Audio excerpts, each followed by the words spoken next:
Again, my math professor came, who looks like Einstein, who walks like Einstein.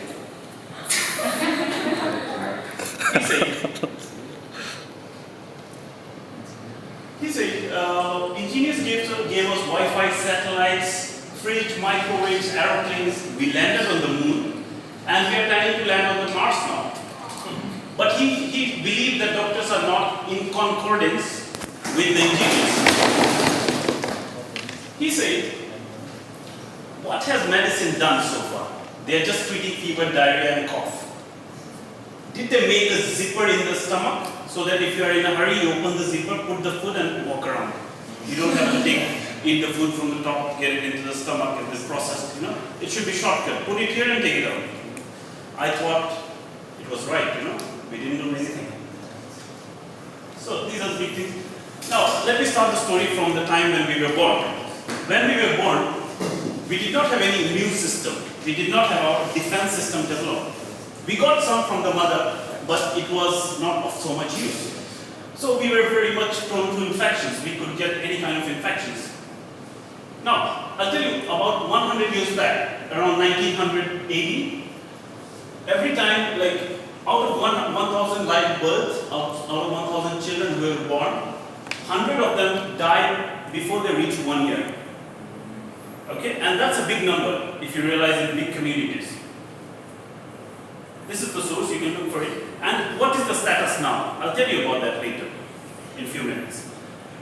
And once the baby is born, there are 20 to 25 diseases ready to kill the baby or cause permanent damage to their life. I'm telling you, kill or permanent damage. 20 to 25 diseases are ready once they are born. Now, I took one of the diseases of the 20 to 25 diseases. One is smallpox. I've written the Chinese name here for you. Smallpox. It is so dangerous that if 100 people get this disease, 35 of them are going to die. Many of them have some abnormalities, that's a different thing. It started in Egypt, came to India, then to China, but it has also been in other parts of the world. More than 2,000 years, this disease has been prevalent in the world. Almost 300 to 500 million people die in 100 years. You know what is this number, 300 to 500 million?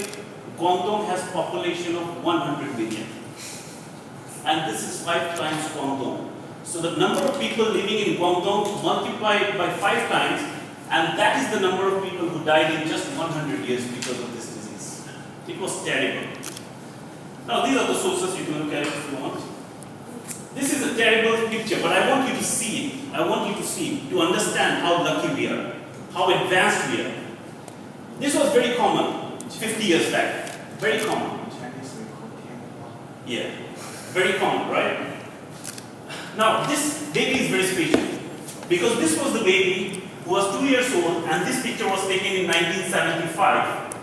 This baby is from Bangladesh, 2 years old, and she was the last person to have this disease. Last person. Okay, and she is now 40 years old, alive. Good news. Now, this was the report. After vaccination campaigns, they ran vaccination in 19th, 20th centuries, and WHO then said in 1980, the smallpox was gone off this world. There is no smallpox anymore. This is the source. Engineers did not do it. For your kind. Now, another story. 40 years old, handsome guy, is a police constable. He was a police constable in 1940. Albert Alexander. While he was in the garden, he gets scratched from a small thorn, on the face. The infection spread. This is what happened to him after a few weeks of that small scratch on the face. He got infection in the eyes, the throat, lungs, and he was terribly bad.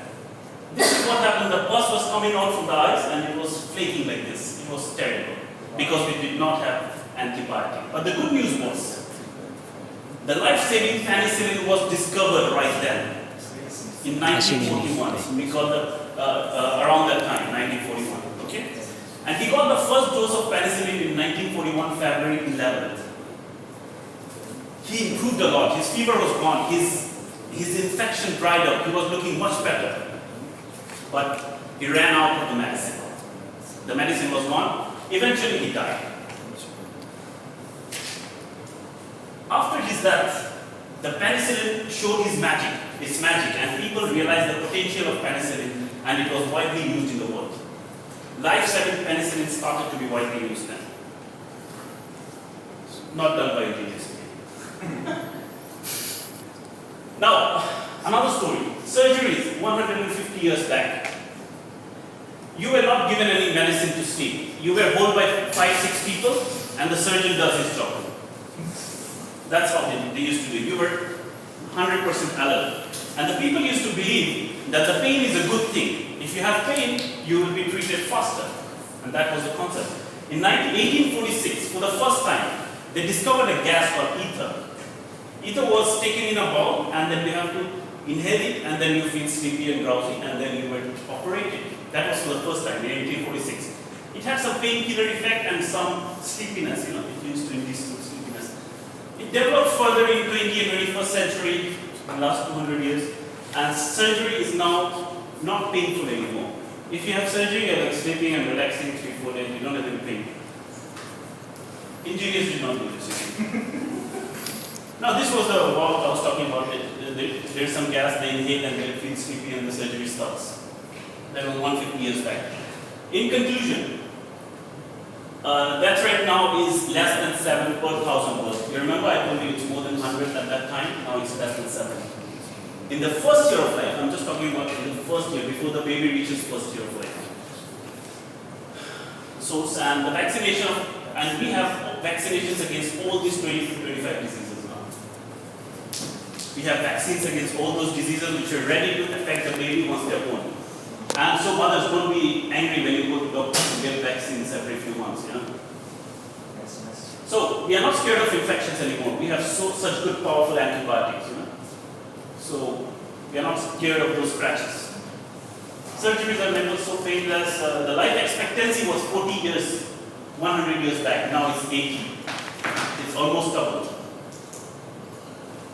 And so what do you choose? Wi-Fi, aeroplane, rocket, bridges, buildings, bitcoins, etc., or painless, healthy, happy life? Thank you very much.